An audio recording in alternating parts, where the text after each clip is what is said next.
बच्चों good morning. आज मैं आप लोगों को सिलाई में काम आने वाली वस्तुओं के बारे में बताने जा रही हूँ। सिलाई में 4 प्रकार की सामग्रियों की आवश्यकता पड़ती है। एक तो नाप लेने में सहायक सामग्री, दूसरा ड्राफ्टिंग में सहायक सामग्री, फिर तीसरा कटाई में सहायक सामग्री और चौथा सिलाई में सहायक सामग्री। तो सबसे पहले हम आपको नाप लेने में सहायक सामग्री, उसमें हमें इंची टेप और फीते की जरूरत पड़ती है। इसमें पहला है नाप लेने का फीता।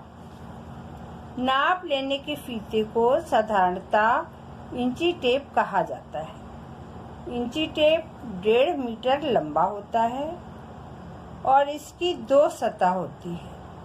एक सतह पर इंच के निशान बने होते हैं तथा दूसरी सतह पर सेंटीमीटर के निशान बने होते हैं। इंची टेप के एक और 3 इंच लंबी लोहे की पत्ती लगी होती है, जबकि दूसरी ओर आधा इंच की लोहे की पत्ती लगी होती है। दूसरा है टांग का नाप लेने का टेप। इस टेप से गिदरी का नाप लिया जाता है, इसलिए इसे फीते को टांग की नाप लेने की टेप भी कहते हैं।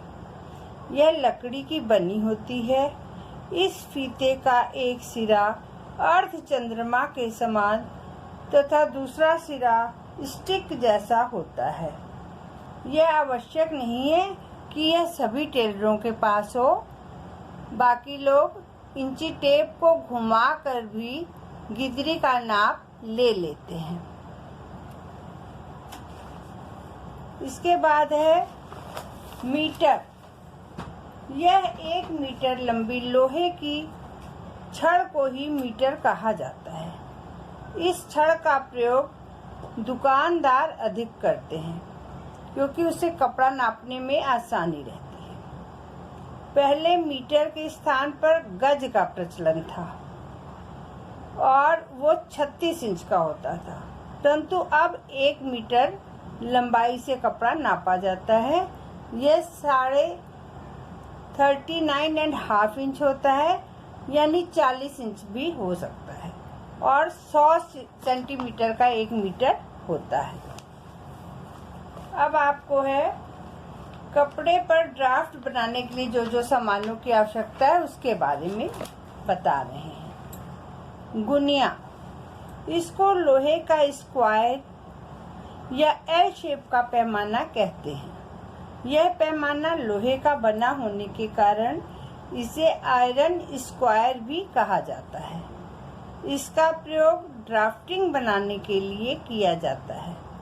इसका एक सिरा 12 इंच चौड़ा तथा दूसरा सिरा 24 इंच चौड़ा होता है। इसे ब्लैक बोर्ड पर कक्षा में समझाने के लिए भी इस गुनिया का प्रयोग किया जाता है।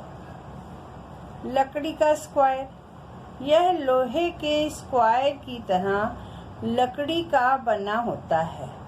इसकी आकृति एल आकार की होती है। यह चूंकि लकड़ी का बना होता है तो यह लोहे से हल्का होता है। इसकी भुजा भी एक और 12 इंच और दूसरी भुजा 24 इंच की होती है। इस औजार के बीच में एक पेंच लगा होता है, इसे कब्जा कहते हैं। कब्जे की दोनों भुजाओं को पेंचों की सहायता से हिलाकर लंबा किया जाता है, जिससे यह एक स्केल बन जाता है जिसकी लंबाई 36 इंच होती है। इसी तरह एक टांग की शेप का मापक भी आता है और कर्व स्केल, टेलर्स कर्व, फ्रांसीसी कर्व, इन सब का प्रयोग टेलर लोग अधिक करते हैं। गत्ते का स्केल, इसको कार्ड स्केल भी कहते हैं। ये जब हम लोग कॉपी में ड्राफ्टिंग बनाते हैं तो इसका प्रयोग अधिक किया जाता है। यह स्केल दफ्ती का बना होता है और इसमें छोटे छोटे चिन्ह बने होते हैं जिसके कारण हम अपनी कॉपी में ड्राफ्टिंग बना सकें। पेंसिल, कपड़े पर ड्राफ्टिंग और कटाई से पहले पेंसिल का प्रयोग निशान लगाने के लिए किया जाता है।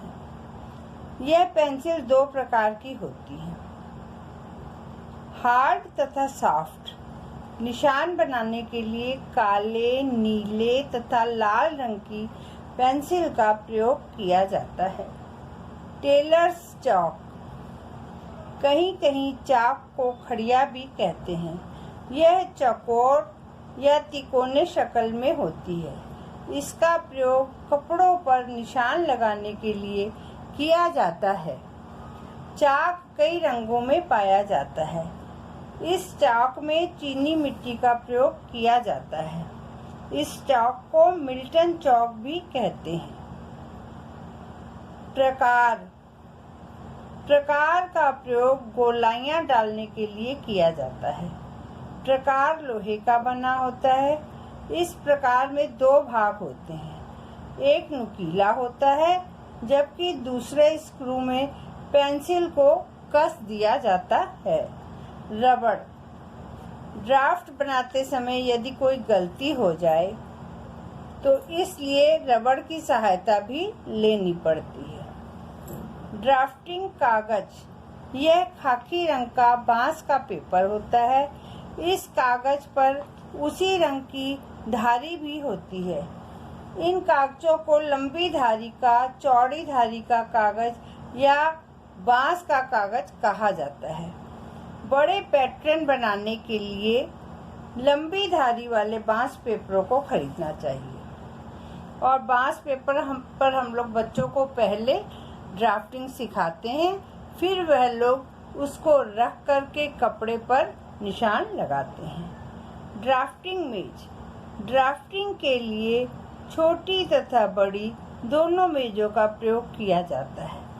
इस मेज की ऊपरी सतह सपाट होनी चाहिए जिससे मेज पर रखकर सरलता से ड्राफ्टिंग की जा सके। मिल्टन क्लॉथ, यह एक काला या नीले रंग का मिल्टन क्लॉथ कपड़ा होता है। इस कपड़े पर चाक से ड्राफ्ट बनाया जाता है और आवश्यकता समाप्त होने पर ब्रश की सहायता से इस पर से ड्राफ्ट को मिटा दिया जाता है।